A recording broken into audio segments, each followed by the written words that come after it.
Philipp Abresch is a German director who has just ended his term as bureau chief of the ARD German Public Television, the world's largest public broadcaster.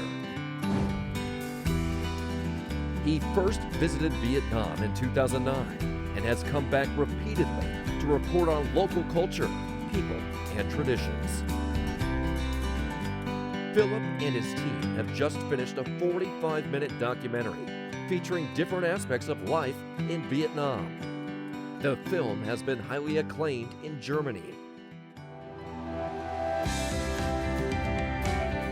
Philipp Abresch is one of the rare filmmakers that has chosen a special vehicle to travel across the country, the motorbike.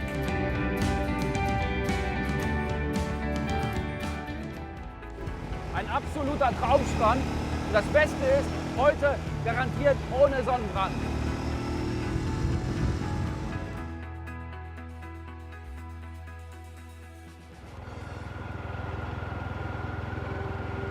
That journey on a motorbike led him to an unexpected meeting with Long Tang, a young boy featured in Long Tang Wants to Smile, his documentary about Agent Orange victims. In 2016, it was nominated for an Emmy, one of the most prestigious awards in the television industry.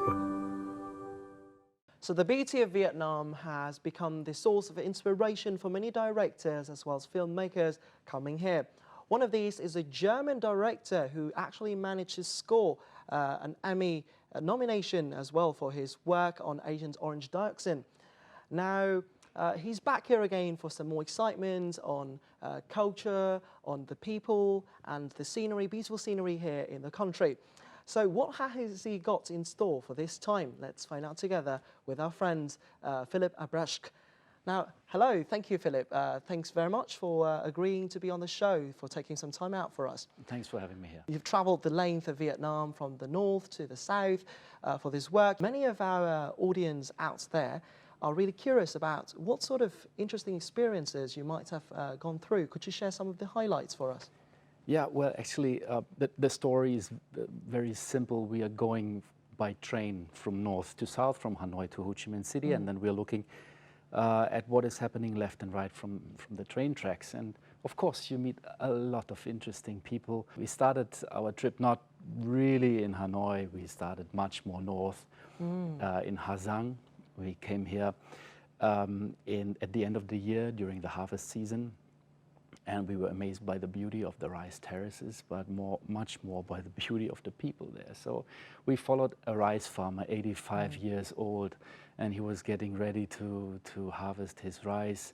It was beautiful to see how he was gathering the neighbors. The ladies were wearing the traditional Hmong dresses, and then they climbed up these terraces. And I have to say, I'm young, my cameraman is young, my soundman is quite young. We have a little bit to carry, the camera, the tripod, the microphones.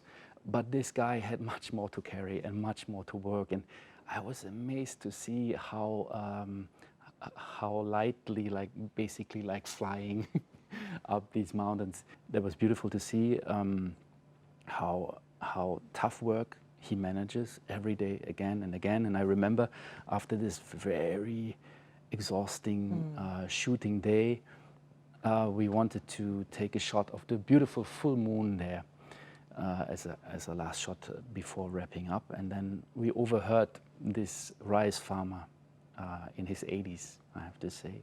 We overheard this rice farmer talking to his wife, saying, "These Germans, do they never stop filming? Are they never going to eat anything? Are they never hungry?" And then I really had to laugh my ass off because, of course, I was super exhausted. But compared to what this gentleman does every day in this age, I felt like I haven't done anything. And for them, it's quite normal, I guess. So that was an amazing experience, how the people make a living there in a very harsh environment, sometimes very hard work, but still keeping their spirits. There up in the north, it's quite interesting to see that the simpler the lifestyle, the more the people are willing to give. and share with you. I'm very thankful that we go somewhere and we come as a complete stranger, but they open their doors, and they not only open their doors, they open their hearts, their mouths, their eyes, and they eventually start to communicate with you and share a lot of very intimate things also. And that is a very nice experience for us, that there is something like trust between both sides that is built up and then creates eventually something that we can edit and put on air in Germany.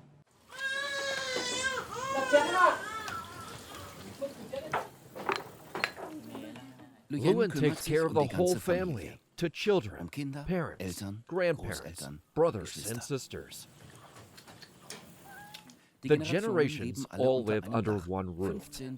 15, 20 people.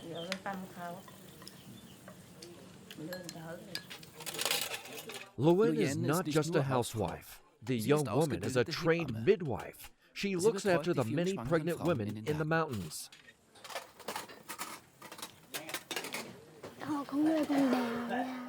Normally, all of the mothers are giving birth to the babies at home in the family. I have to convince the women that they go to the hospital. I want the women to survive and give birth to healthy babies. That's really hard, but often they do not understand me.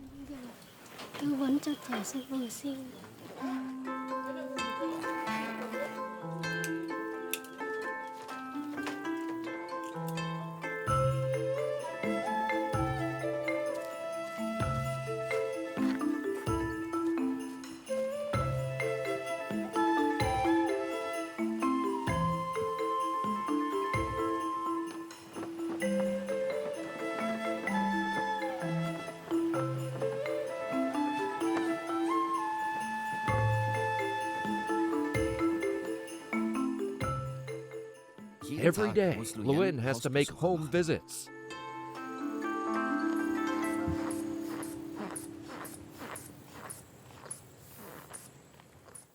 The neighbor is very pregnant. In a few days, it could be time.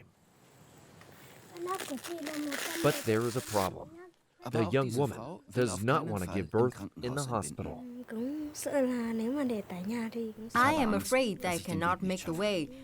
The hospital is far away, and then imagine I get the child in the middle of the way there. Tradition is also in the way, because many believe here only those who are born at home are entitled to land.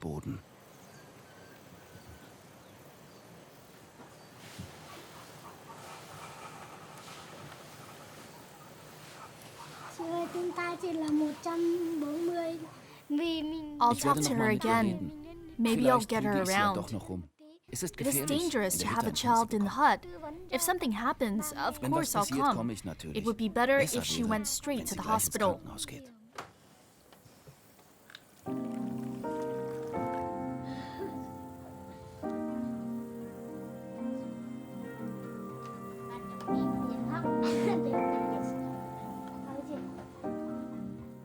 Lewin has saved many lives with her work.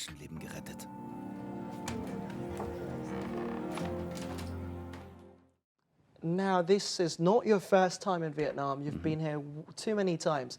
Yeah. What is so attractive about this country that's kept you coming back and forth many times? I think Vietnam, if you talk about Vietnam with Germans, everyone has an idea about Vietnam, from reading about it, from watching stories on TV, or from being here as a tourist. What we call the Vietnam War is very much in the minds of the people still, and has affected a lot of people, older folks in Germany. So we feel a strong emotional connection to Vietnam. There's a lot of Vietnamese people living in Germany, in Berlin, where I studied 10 years. I think if I wanted to, I And if I speak Vietnamese, I could have spoken just my whole 10 years Vietnamese in Berlin and survived very well. A lot of Vietnamese. So there is a huge interest in Germany about Vietnam, and that eventually made us come here. For myself, I was here for the first time when I was 30. So not really very early in my life. It took me 30 years, and I was not particularly interested in Asia and not particularly interested in Vietnam. And then my, at the time, girlfriend said, I think we should go to Vietnam. Let's have a look, Southeast Asia. And with the very first step into Hanoi, on the streets of Hanoi, I fell in love. And since then we come back again and again, not as a tourist, not as a traveler, but more and more as a reporter, as a journalist. And there's so many stories to tell in this country from the past, but I think more and more about the future. And it's just an honor to do that. Everything in Vietnam is about rice. Time is measured in how long it takes to sow and harvest rice, or how long it takes to cook a bowl of rice. A hitchhiker by the wayside, Jiang Sao-chin, a rice farmer. He wants to go shopping at the weekly market of Kang Khao. What do you want to buy? I want to buy a water buffalo for my rice field, so I do not have to do all the work alone. Buying a water buffalo on the market? I want to see that. The closer we get to the market, the busier the streets become. Everyone is moving to Kang Khao. On 3 floors, on loamy terraces, hundreds of water buffaloes are offered for sale, an archaic scenery.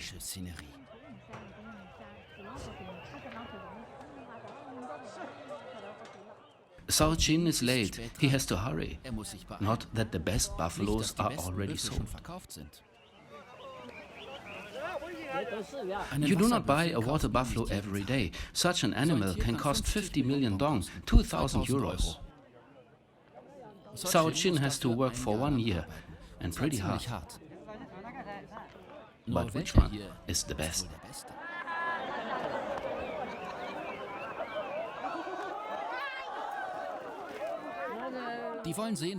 They want to see who is the stronger. Of course, everyone wants to have the strongest, but that costs too. I'll take a close look first. I've been told it's just a very normal farmer's market, but I didn't have any idea what's really going on here. What I also didn't expect is that we are going to end up standing in the middle of the arena. While the selection is taking place down here, other goods are offered for sale. Clothes, food, souvenirs.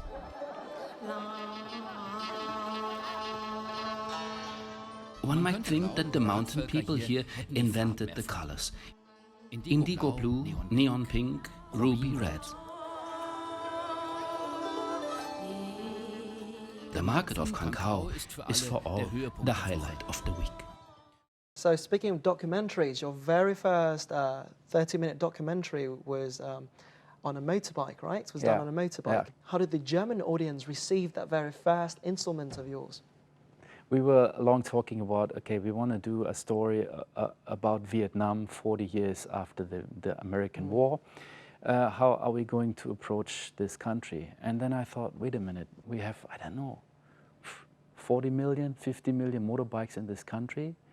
A motorbike seems to have given wings to so many dreams of the Vietnamese people. So why not? Let's take a motorbike then. At the end, I think it was the best method, the best way of getting close to the people. If you're sitting in your crew van and just stop at the certain spots you have been choosing before, it might be a nice story. But if you can just go by motorbike and stop wherever you like, and have a break there and see the wedding couple over there taking photos, you can just go there and start. And it was a method that came out very nicely because we had so many surprises every day, every hour. Were there any really interesting stories worth telling about these experiences that you had from the saddle of the motorbike? So you leave Hanoi and you're so relieved because you made it out alive, one thing. And once you're in the countryside, you the sounds get totally different, right? There is no street noise, or it's just the wind passing by, and you have beautiful scenery in front of you, and you just drive towards the horizon, I would say, and then you can stop anytime, and we did that. I stopped, I saw some kids playing cards, so I stopped and just had a look, and they were making fun of me because I wanted to try playing cards, and they won every time we started playing cards. Okay, I had to give up, and they had so much fun. I stopped at a wedding party, so there was a young couple just having their wedding party. So we had to celebrate. Everyone was there with a motorbike, and I guess they did not only drink tea there. It was quite a funny party. I learned that they had their very first kiss on that wedding party, and we witnessed that, and there was a small firework coming up, which was beautiful. Filming a DJ in Hanoi, and a lot of young kids on the way to the south. I'm always happy to have older people also, and we went to film the letter writer, the letter translator in Ho Chi Minh City in the post office. You might have heard of this gentleman, an old guy in his 80s, still going to the post office every day and translating letters from Vietnamese into English or into French. And he loves his job so much, and he's so much working also on the details. So it was just very nice to meet him and to get a kind of a history lesson from this guy once we were there.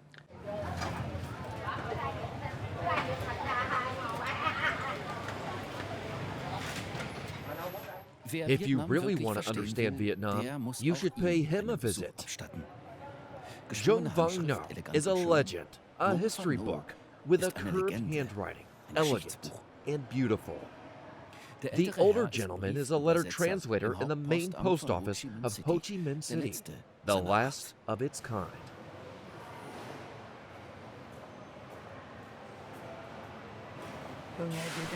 Most people come for love.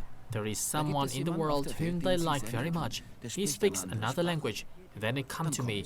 I translate them. Mr. No is almost as old as the house, 86 years. He learned French at school when he was 7 years old, only at the age of 36 when he learned English. When the soldiers disappeared years later, many broken hearts were left behind, and Mr. No got down to work. I have written I love you many times. I do not remember how many times.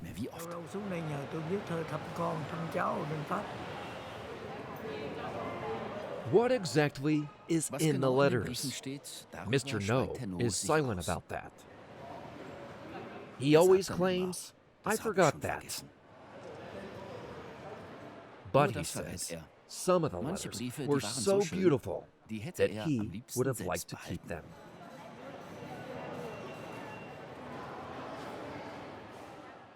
Now let's go back to the documentary that actually won you a nomination for best news and current affairs. Now there's a very catchy name for this documentary.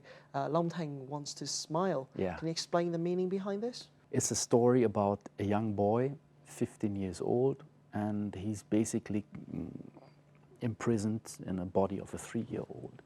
He's a victim of, he's suffering from the effects of Agent Orange. Whatever everyday task he has to fulfill, it's a big challenge for him.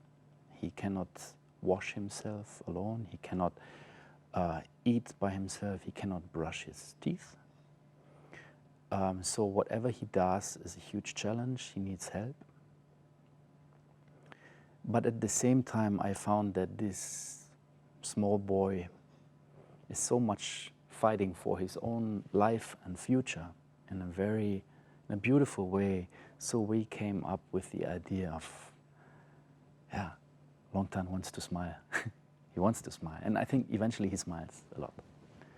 How did you feel to receive that nomination?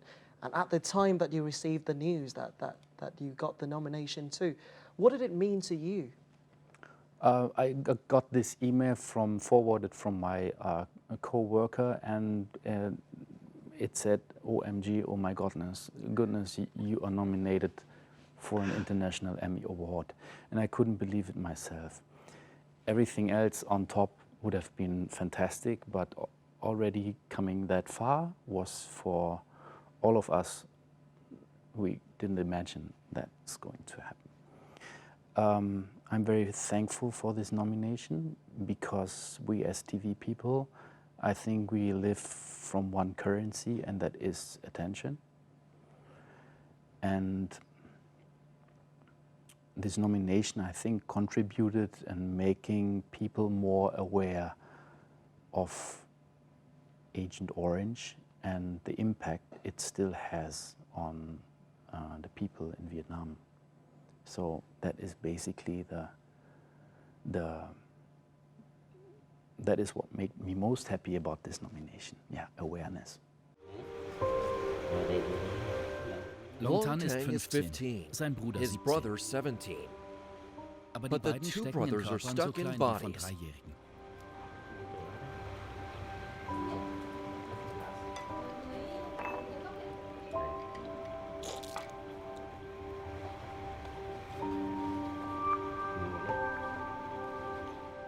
The size of Handgelenke sind 3-year-olds. verformt, die Their Beine wrists zu kurz. are deformed.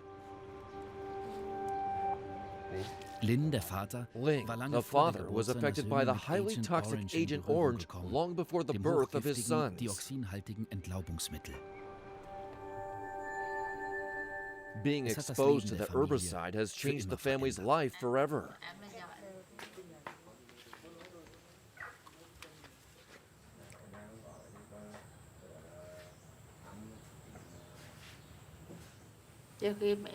Sometimes my children ask, "Mama, why am I like that? Why am I sick?" How am I supposed to answer them? That's how I gave birth to you. So habe ich That's euch what geboren, happened. kann ich da nur sagen. That's the only thing I could say. Sometimes I tell my friends about it, but I don't understand.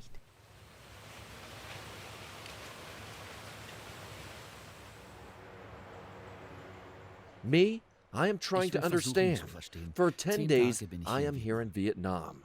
Tang is shy. Tang ist schüchtern. He speaks spricht ungern reluctantly über about sich. himself, but he Aber wants to will write mir down alles everything to aufschreiben. me.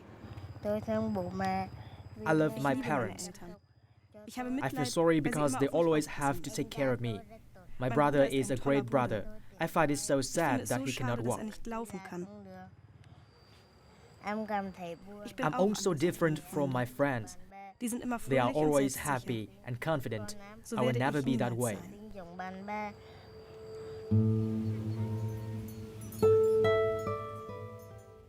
Can you expand a bit further on your view on the story of Agent Orange ducks in Vietnam?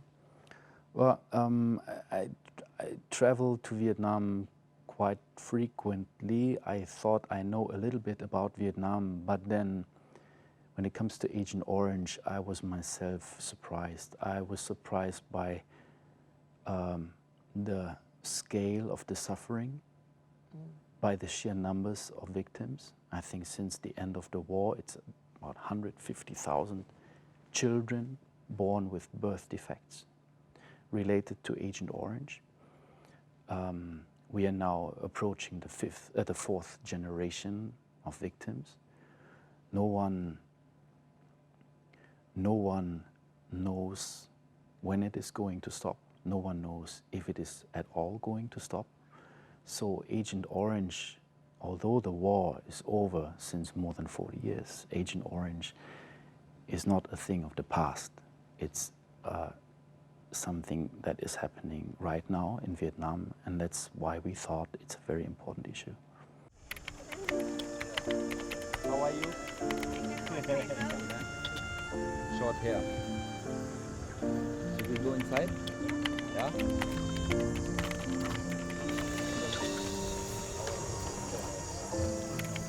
Ich glaube auch.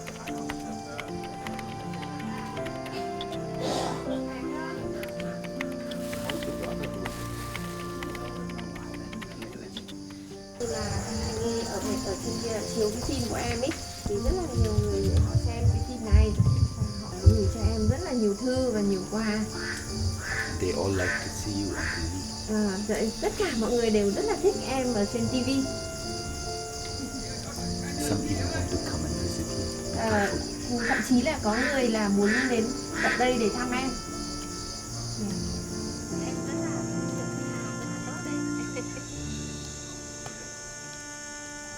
This one, this is the photo that you look up to the drone. Đây là cái ảnh mà em nhìn lên cái chỗ máy bay quay trên cao ấy. I really like this one. Em có thích cái ảnh này không? Yeah, he like very much. This is nice picture. Daddy.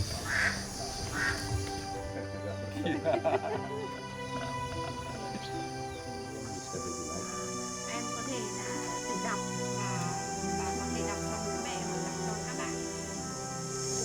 Nội dung phim đã làm tôi trao nước mắt và nghẹn ngào, đặc biệt cách thể hiện như tình yêu, chứa chan và sự hy sinh của các bậc làm cha làm mẹ, tùy tận tùy chăm sóc bệnh tình cho hai đứa con trai và những sự kiên nhẫn của lòng can đảm vô bờ.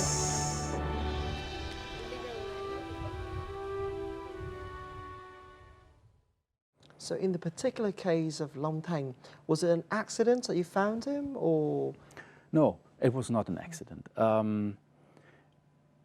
We went by motorbike from north to south, and I thought, okay, 40 years after the end of the war, I think we should also have a look at the legacy. What can you still see from the war, and how much impact does it still have on the people in Vietnam nowadays? So we thought, okay, Agent Orange, that might be the story. The Americans dropped more bombs in Vietnam and Laos than during the entire Second World War over Germany. I come from a town that was destroyed nearly to 98%, so it looked like the moon.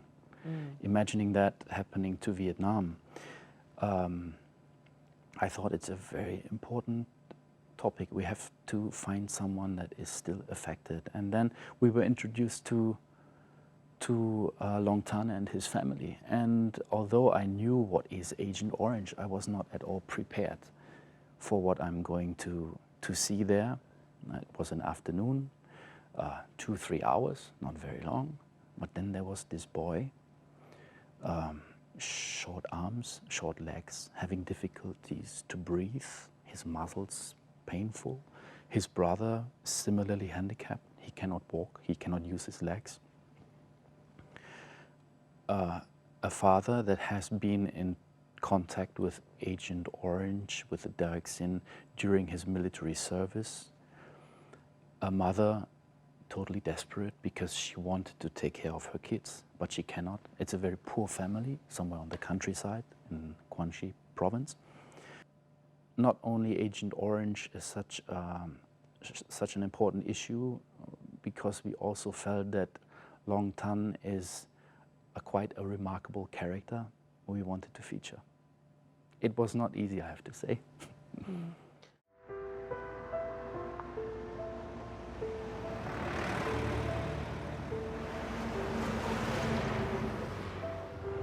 In Vietnam, people believe that life is predetermined. Whatever happens, you have to bear it. It takes a lot of courage, though, and Long Tang and his family have this courage. Today's visit at the doctor was good, but there are also days when the doctor says Long Tang is weak, he hasn't eaten enough or is in pain. Those days bring us all down. I have only one wish. My children will be healthy. And we so much would like to get a third healthy child.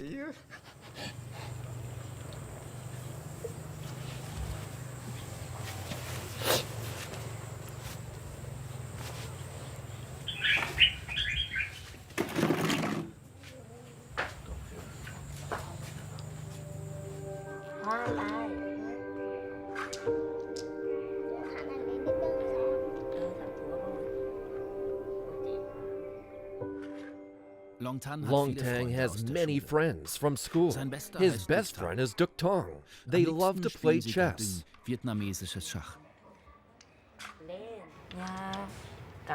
Long Tang has plenty of tricks in chess. I can learn a lot from him. He's a smart guy. One wins, one loses. For now, though, Long Tang sees his friends only after school. In fourth grade, I realized that I became more and more of a burden to my friends, although all of them liked me. The longer I go to school, the more difficult it is for the others.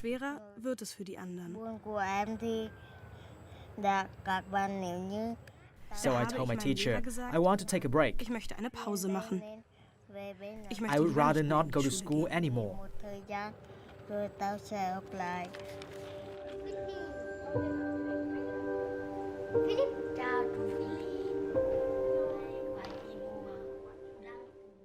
So what sort of message would you like to convey through this documentary of yours? I would not look at Long Tang as a victim, not only, but more looking at the positive side of it as a survivor. He's a very shy guy. He's very humble. And at the beginning, he didn't want to talk to me at all because he was just shy, of course. Then I said, Long Tang, how about this? I ask you a lot of questions, you write it down, and then you can take the time as long as you like for your answers. As short, as long, whichever you like. You can write down whatever you like, and then you read it in front of the camera. So he did that, and he started to write, and he wrote and didn't stop. And it came out that this boy is a beautiful storyteller with a lot of humor. I would say even like poetic. So he let us take part in his everyday life in a very intimate way. And I think that's what it's all about. He is not only a victim of Agent Orange, he is, in an admiring way, he's trying to cope with it and to overcome the limitations of his everyday life and his struggle. And he's trying to chase his dreams and to make something out of this situation. And that actually amazed me. And to me, Long Tang, this small boy, became something like what we call in German a Vorbild, like a role model. Yeah, don't give up, like, fight. And I think that's what he's doing. So you mentioned that the piece got plenty of positive feedback and a nice reception from the audience back home in Germany. Can you tell us more about this? And also why, and you know, did this make you want to expand further on Agent Orange Darkson? I received quite a lot of reactions from this documentary. Many people wrote to me. Many people said they had tears in their eyes. But then I found that it didn't stop with only tears in their eyes. A lot of people tried to offer help. They wanted to give donations. And we tried to make that possible. So eventually we could buy a cow for the family of Long Tang. We could buy a motorbike. We could buy some medicine. And I think there is something like a human connection was built up between them and the audience back in Germany. Some even said, I want to go there. I want to have a look. I want to meet him. So he's quite an inspiring person. Father Ling and Long Tang have an important appointment. With donations, the two want to buy a cow.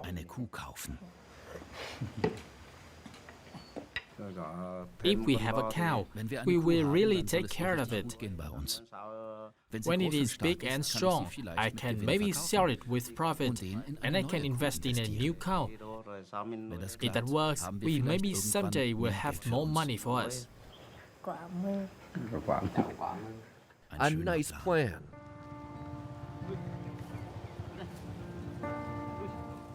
It takes time for Ling to catch his new cow. But it's the first time they buy a cow.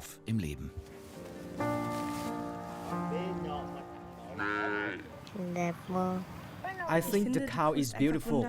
I'm so glad that we can buy this cow.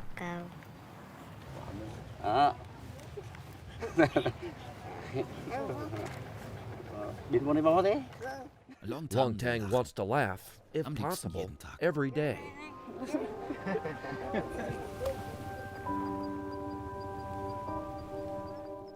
Like every boy, simply being happy.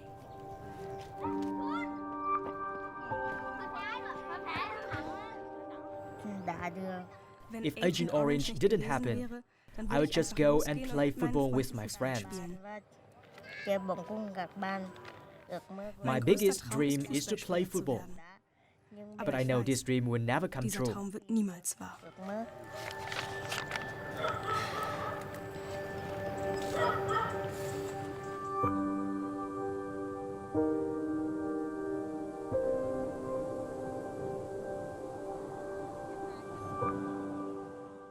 The fields of Quang Tri, green and lush.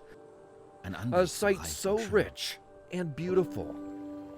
It almost makes me forget that the wounds of war still need time to heal. Now, speaking of tourism again as well, what sort of potential do you see that this country possesses that might differentiate it from other countries, that could be good selling points? Two things. It's the rich natural treasures you have in this country, and it's the cultural heritage that has been shaped over all these centuries that makes Vietnam unique. And I think to promote both is an important thing, but also to make it accessible for foreigners, for visitors is one thing, but also to make it in a sustainable way. It's another thing. I think Vietnam has understood that it has to preserve these two heritage things, the nature and the culture. My hope is that this continues. From your own experiences of traveling across this country, what do you think Vietnam could improve on in terms of promoting its tourism? When you travel to places in Southeast Asia, it can happen that you want to bring something, a souvenir, and it can happen that you don't find anything because it's just there is no culture anymore.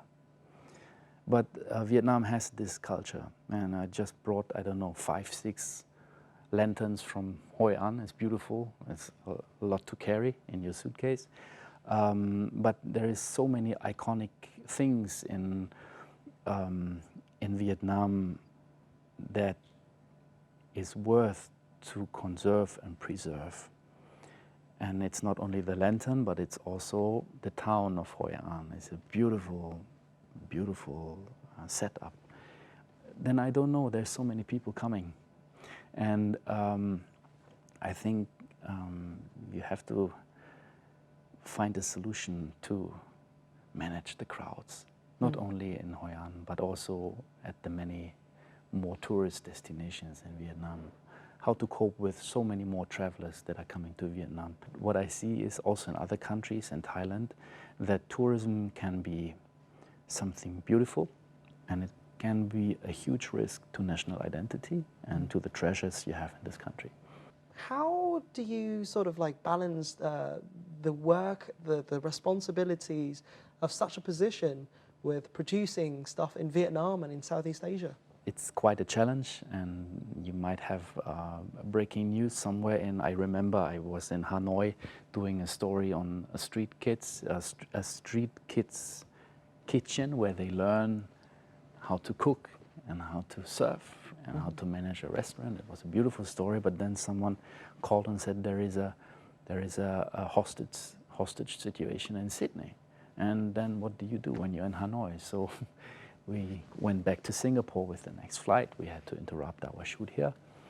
and cover that story. So breaking news is always on top, but whenever we can, we try to squeeze in the many other stories that is worth to tell in Southeast Asia and especially in Vietnam. Wow, that sounds so exhausting, but also It's exciting beautiful. at the same time. I feel that this is like winning a lottery every day again. And I love traveling. I consider myself lucky to be able to travel and call it work, although it many times doesn't feel like work. Geez, but leading by example seems like your thing, but what does like a normal day for the bureau chief like? Oh, it depends on where you are. You might wake up in Singapore and you think you write a few emails, but then things change very quickly and you go to bed in Brisbane. It can happen. It can happen that you don't go to bed at all because there's some other breaking news story, and with a time difference to Germany, you would have to stay awake quite a long time. For me, it's always like that. If I'm traveling, I'm happy. Okay, sure. Well, good luck with all your future endeavors. Thanks so much. Thank you. And that has wrapped up this edition of Talk Vietnam. We hope that you thoroughly enjoyed our little chat and appreciate more, the value as well as the beauty of Vietnam. Do stay tuned to Talk Vietnam, as well as check out how some of the works done by our friend Philipp Abresch here. That's it from us. I'm Mike Liu, and until next time.